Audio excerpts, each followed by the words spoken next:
We continue our look and study at the Gospel of Matthew. I thank you for taking time out of your day to join us in our discussion of issues that arise out of the study of our text.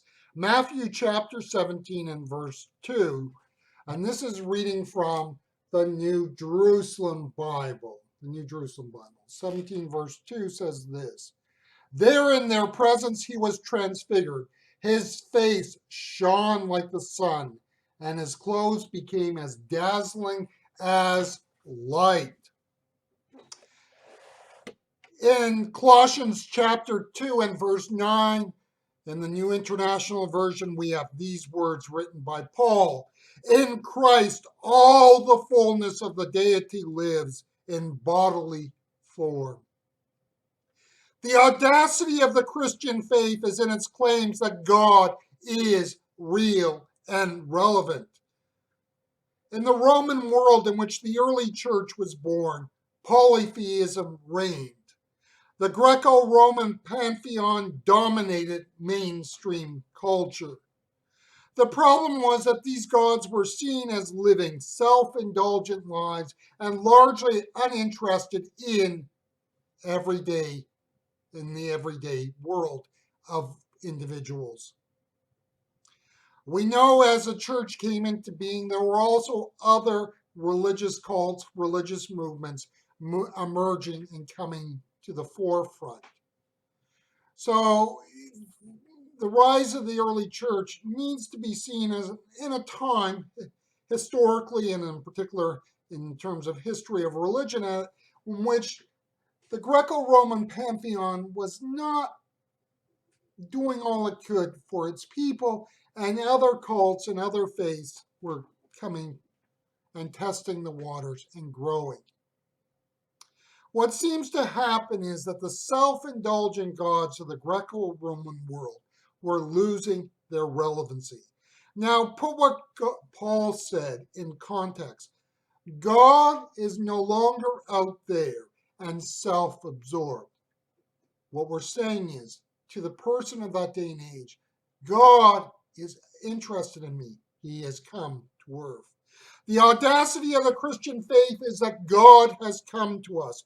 Notice it is not that we have come to him cup in hand, begging him, trying to do what we can to get him to think on us.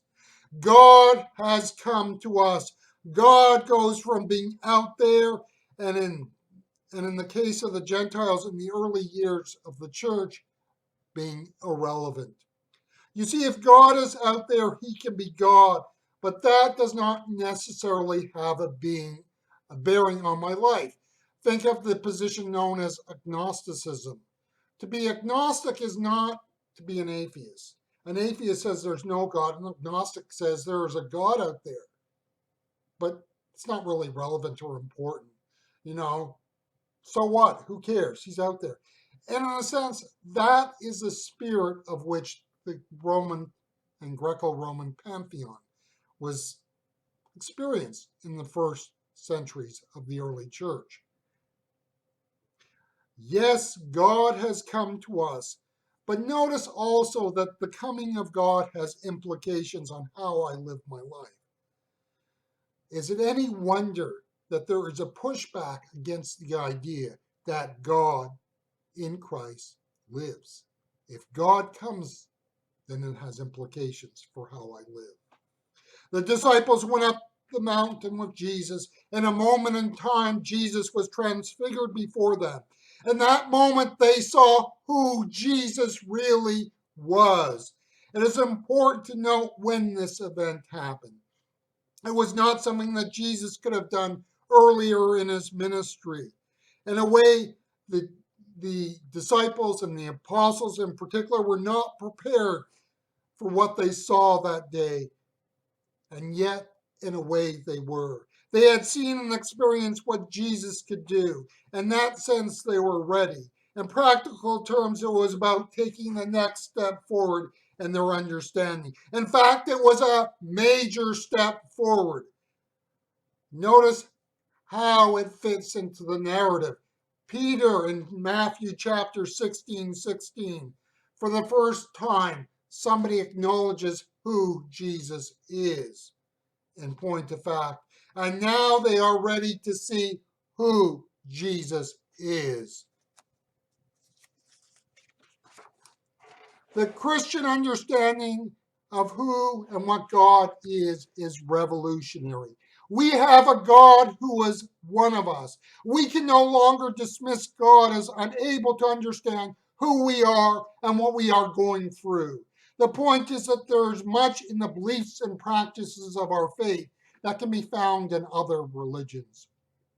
The unique teaching of the Christian faith is that in Jesus of Nazareth, God has come down to us. In Jesus of Nazareth's death, atonement was made. Paul says in 2 Corinthians chapter 5 and verse 19, and reading from the New International Version, Paul states, God was reconciling the world to himself in Christ, not counting people's sins against them. In the Transfiguration, 3 men saw something that would not leave them. May we see who Jesus is and live in light of that glorious truth with the assurance and knowledge that God in Christ has come to us. And we can now know what God is about and who God is.